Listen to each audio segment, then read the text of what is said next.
And welcome back to the Nutrimedical Report, and we have, of course, Harley Schlanger here.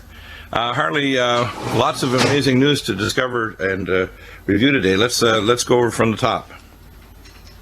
Well, a couple things we should get to today. One would be the importance of these Panama Papers, which I think we may have mentioned briefly last Wednesday because they were just coming out. But they do have a bombshell quality to them in that they expose they're, let's just say, a window into how the whole system works. Secondly, there's the 60 Minutes coverage of the 28 pages, which has now put the Obama administration in the spotlight because of his continuing cover-up of the Saudi role in supporting international terrorism. And not just cover-up, but the collaboration with the Saudis on that. I got to make a comment, though. I want to make a comment about that later, but it's really important because I have some inside classified information about this 28 pages, so you need to know that'll connect some dots here. So please continue.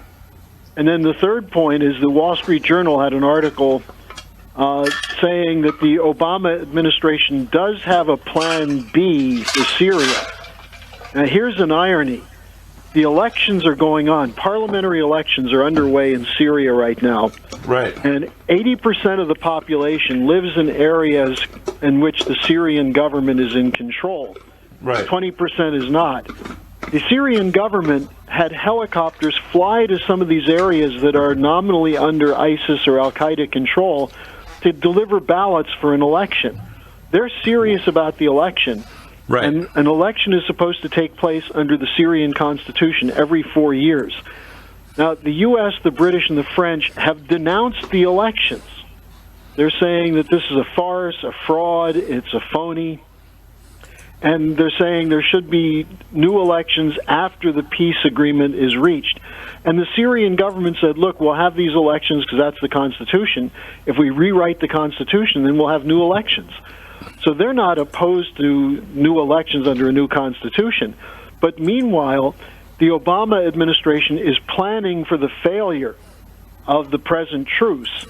And Plan B includes delivering heavier weapons to so-called moderate rebel groups. That hasn't worked before. But they're including shoulder-launched surface-to-air anti-aircraft weapons, the so-called man-pads. And in the recent, they probably already have delivered those because in the last week, 2 Syrian jets were shot down. So we see again the lying fraud of the Obama administration in its so-called war on terror, that their actual intent continues to be to support rebel and terrorist forces against legitimate governments that are trying to carry out democratic elections. Wow. Now, here's the thing I want to say about 9/11, and you can expand on it. I have inside contacts in intelligence, including in the Air Force and NORAD and U.S. Space Command. And this information I've said in pieces before, but I'm going to connect the dots. So 28 pages, and I watched the 60 Minutes program on this. Tries to redirect and say there's just people like Anwar al-Awlaki and others inside the country that are Saudis or Saudi-connected. Anwar al-Awlaki is an American. He was born in America, but he's an engineer. The issue is these are not separate from the fact that 9/11 was a simulation drill. Now, I know that because I was actually friends with the Chief Missile Radar Command Officer of NORAD, Colonel Lynn Wells, in the mid-'90s. And I knew that they were going to do this drill in 9/11 from my contacts. So they were putting false icons on the screens by U.S. Space Command to actually do a drill of jets going into buildings and et cetera. Now, I met 6 months before 9/11 with the FBI and CDC director because I was personally involved as a point man under Reserve Admiral John Hughes, Rocky Mountain Ahmed, with Operation Top Off and Dark Winter, which are radiological and biological terrorism, looking at logistics, et cetera, and I was the point man. I was a guy with a background in infectious disease, trained by a bioweaponeer, Dr. Robert Brown, back in the early 70s. So when these things happened, I sat for a lunch in mid-March 2001 before 9/11, and they told me there were going to be war game simulations going on in New York City. They were going to be involved with all kinds of things, release of anthrax, micronukes, all kinds of stuff happening. Straight up, told me this 6 months before 9/11. So when it happened, I knew. I was driving back from my kids' school, charter school, just a mile from Columbine High School, where I took care of the first kid shot there, Mark Taylor. And I knew they did it. I had that sinking feeling, oh my God, they did it. Now, the fact is, the Saudis were working along with the Israelis, and we're going to actually have a show tomorrow with Mark Gaffney. We now have actual documents to prove that the dancing Israelis were working with the Saudis and the CIA to do 9/11, and the security officer for the building at the time was Marvin Bush, George Bush's brother, and his last day of work was 9/11. Okay?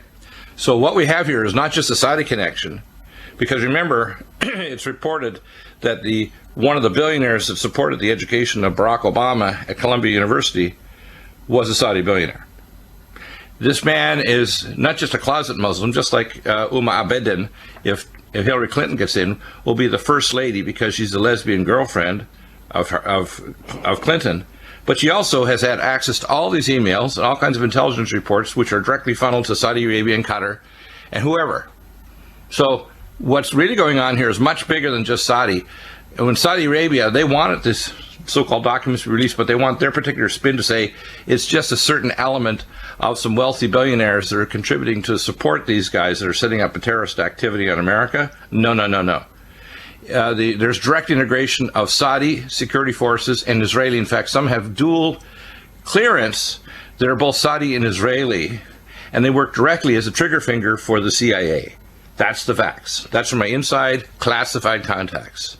Now, in those 28 pages they want to get out, they want to spin it, especially before a major terrorist activity happens on American soil. Because let me just cut you off there and say one thing.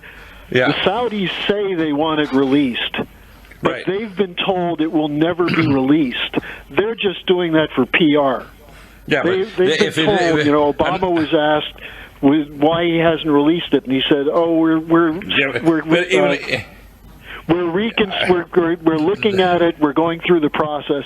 They've been saying that since they came into office 7 years ago. Right, they're not going to release it. So the Saudis are able to say, "Oh, well, we want it released," because they have reassurances. Now, if Trump gets in, one of the things he's already said is he's going to release the 28 pages. Even Ted Cruz says he's going to release the 28 pages.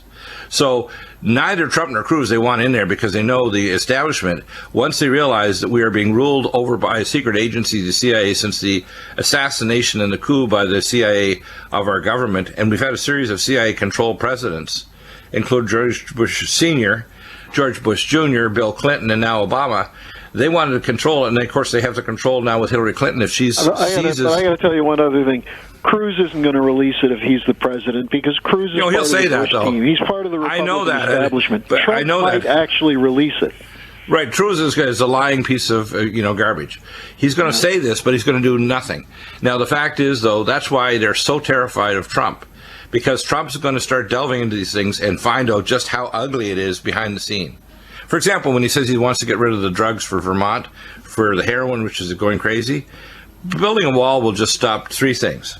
It's going to stop criminals bringing regular drugs across the Mexican border. It'll stop poor people coming here to work, which we need to have a guest worker program. And we need to have a rapid immigration that's reasonable cost so they can afford to actually immigrate if we want them here.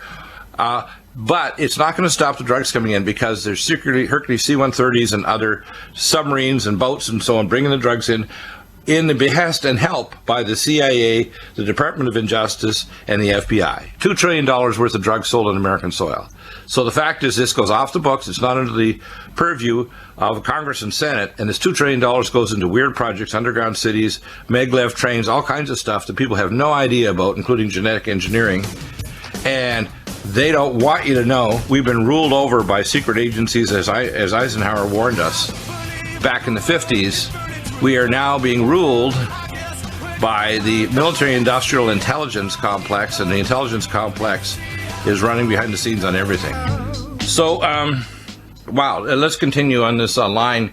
The revolution in terms of taking down these control freaks like Cameron, getting rid of, this guy that's, the takeover guy in Argentina, that's now being hit by the Panama Papers.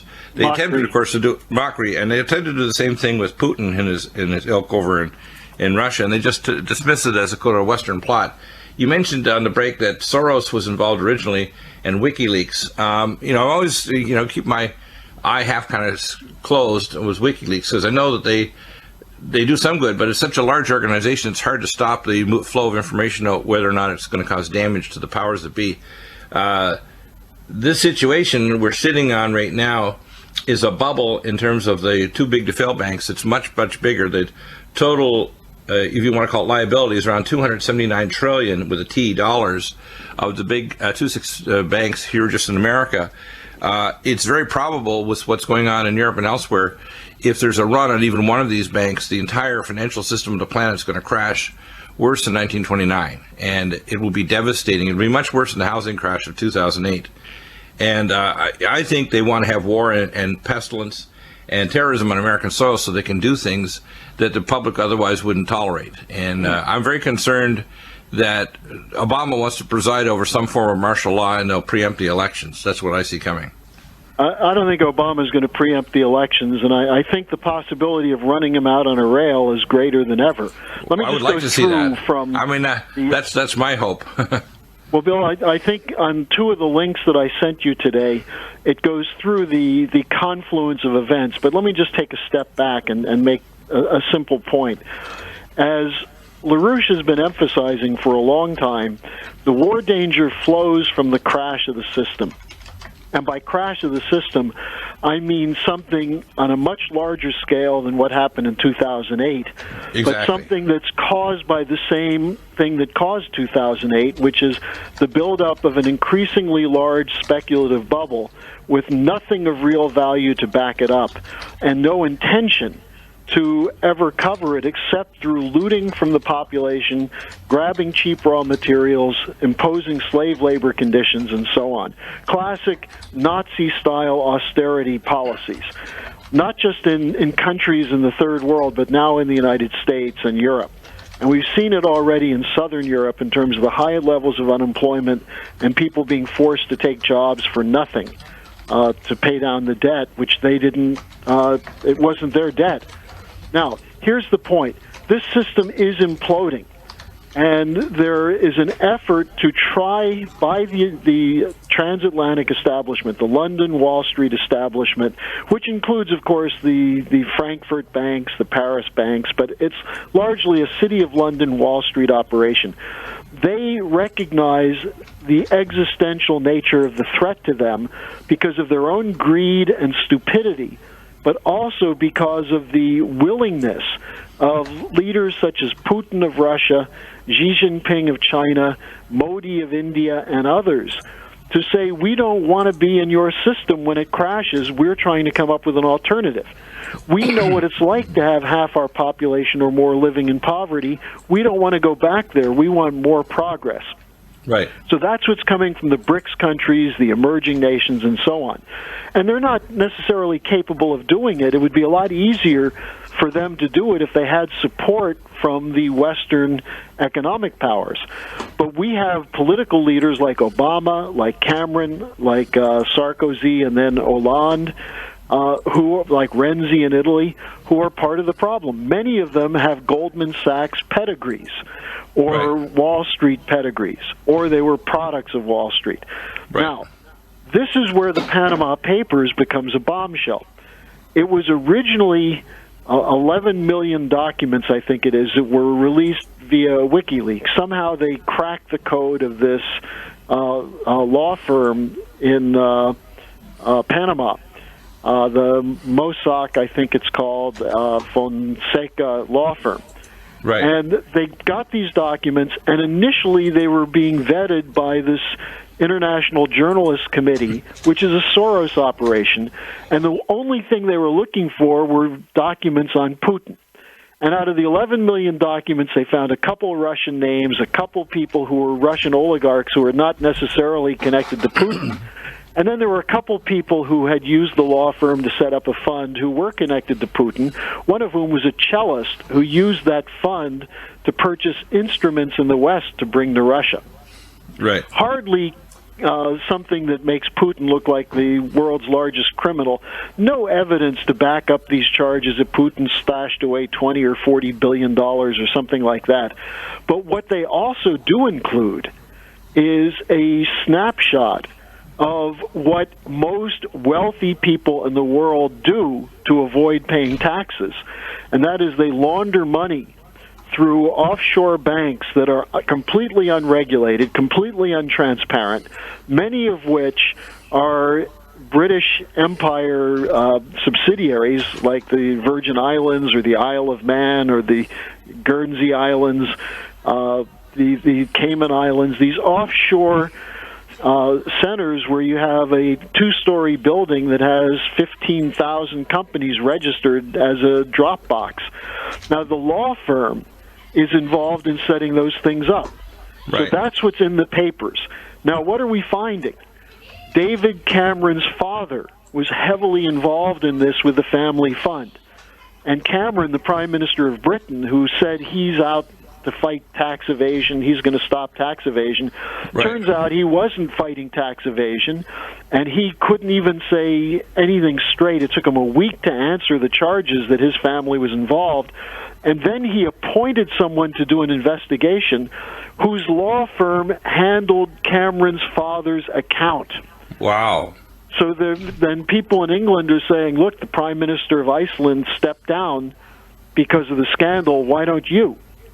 Now, also, you mentioned Macri of Argentina. This is a guy who got put in office by a smear campaign against the previous president, Christina Kirchner, who was fighting against the hedge funds, against the vulture funds. Macri came in and promised that Argentina would pay in full not just the debt, but the interest and the penalties imposed by a New York court on a nation. And so Macri, who's selling out the sovereignty of Argentina, turns out his family funds were in this entrusted in this tax evasion to this law firm. He's in trouble. There are 440 Americans who are named. We don't have most of the names yet.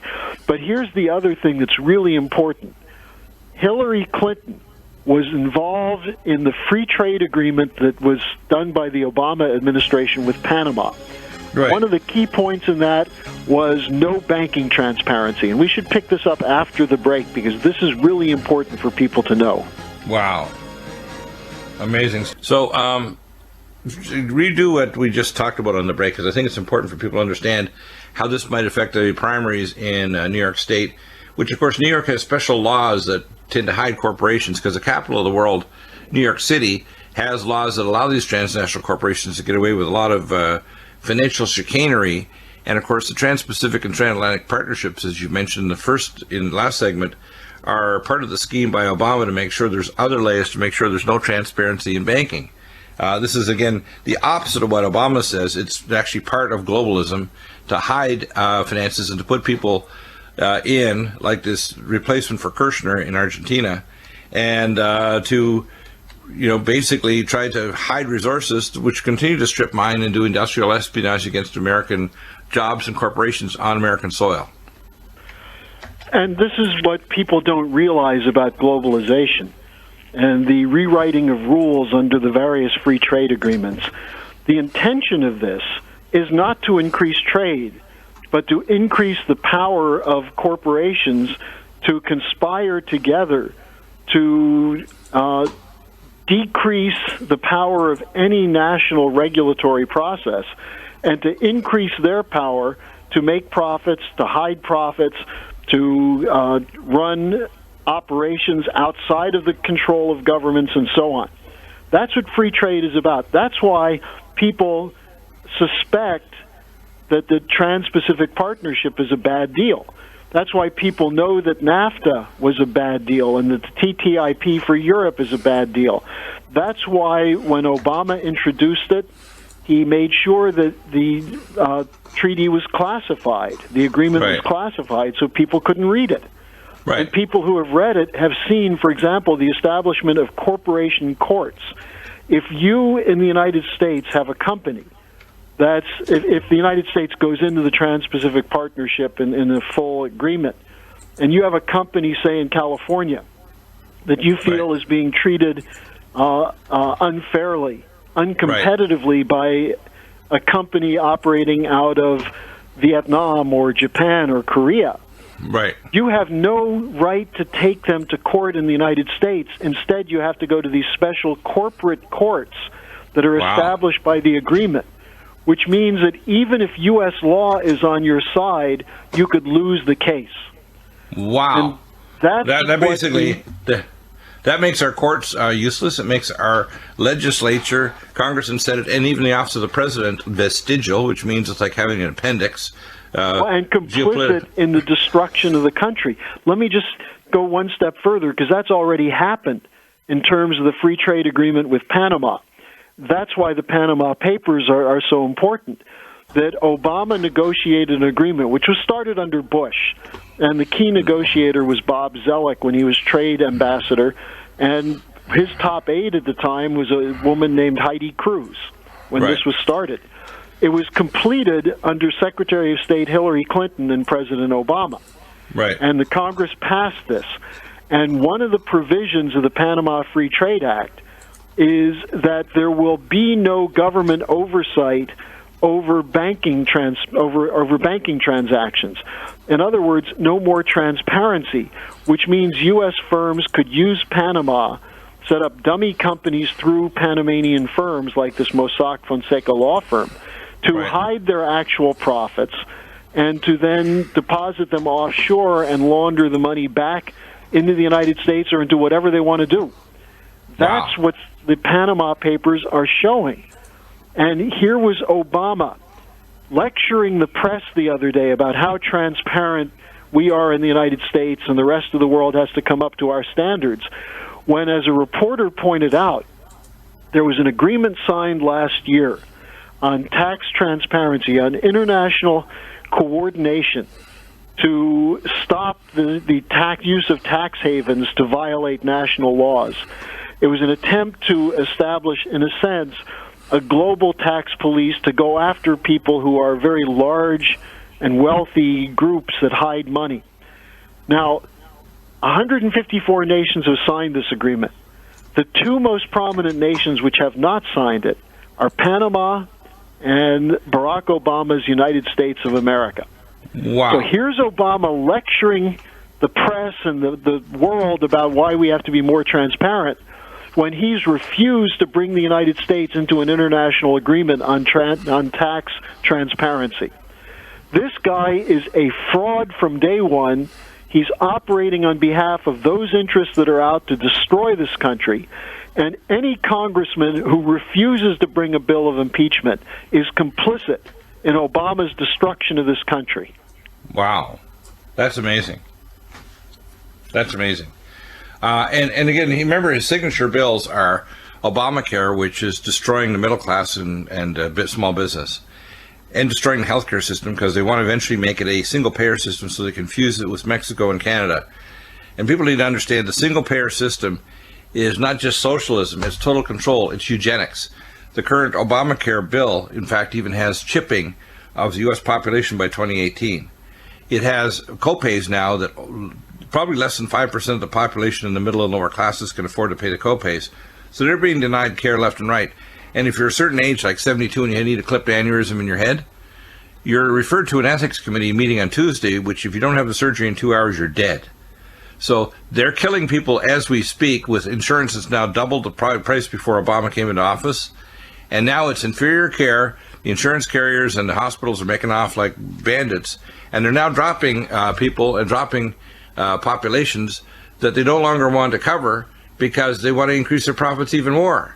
Under Obama, they're not doing a damn thing. They got 16 million people. And this is what corporatism is. It's when the state, the instrument of the state, is taken over by corporations and has corrupt politicians who are actually functioning as agents of these corporations as opposed to representatives of the people who voted for them. Right. That's why the issue that's being raised by Trump, for example, about the fraud in the way the election is being run, the campaign's being run, the establishment trying to snatch away the nomination. That's why it's important. But let me just take it to another level here, Bill. Right. All of this might come out in the next week in the New York primary. Bernie Sanders is continuing to go after Hillary Clinton's special relationship with Wall Street, with these hedge funds, with the too big to fail banks. Trump is beginning to go after Cruz on that. Ted Cruz is a phony. This guy is an anti-establishment figure. It's a phony. All you have to do is look at who's backing him in the Bush brothers. Jeb and Neil Bush are supporting him. Right. He's got the leadership of the Colorado Republican Party tweeted out on the Colorado Republican Party Twitter account, "Never Trump." So this is where you see the establishment backing Cruz. Why? All you have to do is look at his wife's record. Worked for Condi Rice, worked for Bob Zoellick, the trade ambassador, and then went to work for Goldman Sachs. Right. How is that anti-establishment? And that's why I think lying Ted is the proper term for this guy. Right. Yeah, it's amazing. Amazing the kind of things that are going on, isn't it? And this presidential cycle is a kind of a microcosm. Let's come back to the 28 pages for a second. Here's Obama going to Saudi Arabia again to kiss the rings and to assure the Saudis that we're with them. And as you pointed out, there's a Saudi-Israeli alliance that's basically an alliance that you can see in terms of the whole policy in the Middle East. Now, here's where you see the breakdown of the system. Kirsten Gillibrand, who's the senator from New York who took Hillary Clinton's place, she came out yesterday and said Obama should release the 28 pages before he goes to Saudi Arabia. Yeah, well, I'm sure he's not going to do that. Of course not, but that's interesting because that puts this into the current election process. Wow. And Trump has called for them to be released. Right. If he does, it's going to open up a can of worms. He won't be able to answer these questions, will they? To return a few items that we talked about that you need to return to regarding the Syrian election and a few other issues. This gets right to the point of Obama's treachery, not just to the United States, but to the human race. And that's why I keep saying, look, all this talk, speculation, is he a Muslim, a secret Muslim? Is he Kenyan? Is he this or that? He's a Satanist. He's sold his soul to this financial establishment that is committed to supporting terrorism, destroying nations, including our own nation. That's who Obama is. And the fact that the Congress continues to duck this and refuses to bring anything up. And now the latest argument is, well, his polls are higher. He's almost at 50% popularity.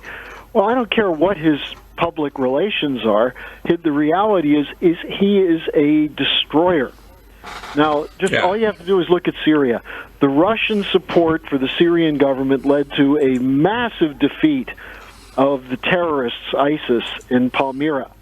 And they were moving to clear out the area between Palmyra and Raqqa and get to the capital of the caliphate. And so what is the United States doing? What is Obama doing? The CIA is delivering weapons that are getting into the hands of al-Nusra. Now, al-Nusra is the name of al-Qaeda in Syria. And al-Nusra is marshaling their forces, some say as many as 10,000 fighters, with new weapons provided through Turkey by the CIA to launch an offensive in Aleppo to win back the northern part of Syria from the Syrian government. Now, this is an act of treason. Al-Qaeda was allegedly the force behind 9/11. Al-Qaeda is a terrorist organization. We've been at war with them since 2001. That's the original bin Laden Zawahiri operation. ISIS grew out of the failed operation of the United States in Iraq. We've created terrorist networks, whether it's Al-Qaeda, ISIS, or the so-called moderates, and armed them and set them loose on the largely Muslim populations of Syria and Iraq. And now Obama, at a point at which the Russians have been saying, join with us, we can now defeat them. Obama is working on Plan B, which is to sabotage the Syrian peace process and arm again Al-Qaeda and the ISIS forces to enable a continued destruction of that part of the world, and also bring the United States into it again. So this is the treason of this man. And for Americans to say, well, we can't do anything about it because he only has 8 months left in office, he's too popular, it would cause black riots against white people, it's all nonsense. The guy is a criminal. And if he were not supported by the media to this extent, there's no way that he could have survived as president. But the media and the leadership of the Republican Party, which supports him, I don't care what they say, they support him. And right. The leadership of the Democratic Party, they also are traitors and should be driven out of office. Right. Yeah, in other words, we're dealing with, I call, two sides of the same snake, establishment party, and they both need to be removed from office. And the revolution, by the way, 80% of the votes so far by the primaries is between Trump and Sanders. I mean, to be honest with you, I may be delusional, but the ideal alliance would probably be a Trump-Sanders alliance. Well, in effect, it is. In the same way, in an ironic way, the original Tea Party, before it was hijacked by people like Dick Armey and Fox TV, the original Tea Party was against the bailout and against Obamacare. And then it got turned by the Heritage Foundation and others from the top into a movement against the government. Now, if you destroy the regulatory powers of government, what do you get? You get corporate powers, private powers controlling the government. They're not, when someone says that I'm a Reaganite, I'm against the government. Well, what are you against? Are you against the government's ability to protect you? Because that's what these guys are against. They right. don't want the government to protect the little guy in the small town and the doctors and the steel workers from the powerful financial elites. Now, right. I want to just call people's attention in these last couple of minutes to a link that's up on your website to a conference that my organization had last Thursday in New York City, a Schiller Institute conference on the New Silk Road, where we had speakers. Mrs. LaRouche, who's the founder of the Schiller Institute, was the keynote speaker. We had a speaker from the Egyptian government come and talk about the Silk Road going into Africa through Egypt. We had a very interesting presentation from someone who's trying to deal with the situation in North Korea, who's a Korean. He represents an organization called One Korea. We also had a Chinese expert on the Silk Road who spoke. And then Keisha Rogers spoke in the afternoon panel on why reviving NASA to its original mission, not NASA as a government program, but to the original mission of going to the frontiers of science as a public policy. She delivered a very powerful address, and that's available to you on the LaRouchePAC.com website. And I'd urge people to go and watch it, because what you'll see is something you'll never find from the U.S. media, which is there's a global coalition of forces who want to restore what we call the American system. They want America to be America again, not some military, hyped-up intelligence operation, but the America that produces, that develops scientists, that develops creativity in all fields of activity. Because it's through the creative advances of our children and grandchildren that we guarantee a better future. And that's being destroyed right now. So I think that if people get a sense that the rest of the world is looking at us and saying, why is this happening in the United States? You remember, Bill, when Obama first came in, all the Europeans who despised Bush and Cheney said, oh, thank God, finally we have a really good person. And what do they find out? That Obama is a continuation in a more aggressive way of Bush and Cheney. And so now they're saying, what's wrong with the Americans? Well, the only thing wrong with us is we don't stand up for our rights. And that's what we've got to do. And that's why impeachment is still an option with Obama. Yeah, exactly. And in fact, I think if he doesn't get impeached, we're probably going to have, number one, terrorism. We're probably going to have further attempts to ratify the Trans-Pacific and Transatlantic Partnership. So it'll leave a big mess for the next president. Yep. And they continue to push for enough corruption within the Republican Party to get Merrick established as the next Supreme Court justice. And if he makes any attempts to start seizing guns or actually making U.S. gun manufacturers open to lawsuits, you're going to see a backlash that's going to get violent. I don't think people realize just exactly what's going on. Well, Right. and look, you're right. And what we're seeing in the election is the American people are not happy with the elites trying to manipulate, whether it's through media, whether it's through the Clinton campaign. You know, in a way, Bernie Sanders is an imperfect messenger because he still defends Obama. I think if Bernie had the guts to say Obama is a criminal, and he's the one who continued this free trade policy, I think Bernie would win easily in New York. But I don't think he has the guts to do that. Yeah, I think one of the things that's disturbing about Bernie is he won't criticize Obama. And as a result of that, I see the most likely alliance is probably between Trump and Kasich, or Trump and Rubio. And Cruz, of course, is an establishment boy. That's why they swung behind him over at Wisconsin. But I think he has enough policy issues besides the globalist ones he has that they don't like him either. He's disliked strongly in the Senate, and they realize that at some point, although he's collaborating at this level, he's manipulative enough that they can't completely control him. And that's why I think don't give too much credit to Rubio either, because he's a Bush guy. I mean, the problem is that we have the Bush and the Clintons, the Bushes and the Clintons. Right. That's what about that's the problem. Kasich? Kasich's taking Soros money, believe it or not. You know that. Same thing, yeah. Exactly. Yeah. So we have a mess on our hands. I'm not sure what kind of alliance they're going to make. My guess is it probably will be. Don't trust it. Yeah, whatever's going to happen. I'm hoping that Trump will get enough candidates.